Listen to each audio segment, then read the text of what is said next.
After nun, ang next na gagawin natin, ang una ay magde-declare tayo ng data type dito. So, ang data type ay ginagamit natin siya para sa mga datas na i-re-receive natin. So, yung int natin, short for integer, and yung magiging value or variable natin will be yung age. And then, we're going to assign yung variable natin na value true equal, and then ilalagay natin dito yung magiging value niya. Say for example, ang value niya ay 20, and after nun, ang next na gagawin natin is i-declare natin dito yung data type natin na boolean.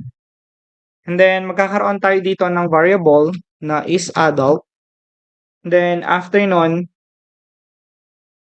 ang boolean pala guys ay ang magiging value niya lang ay true or false.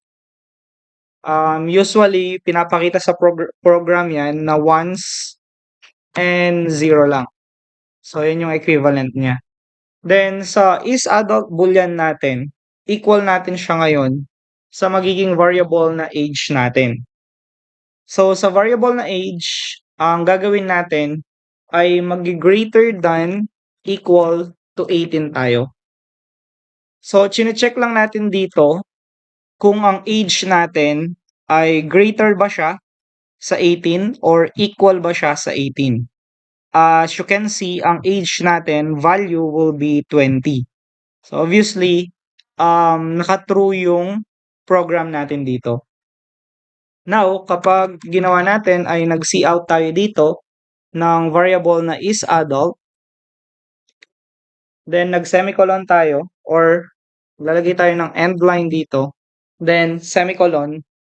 Kapag nirun natin yung program natin, ang magiging output natin will be 1 or true. Ayan siya. Again, ang boolean kasi natin, ang nagiging value niya lang ay true or false. And yung true or false na yan, it represent by ones and zero natin.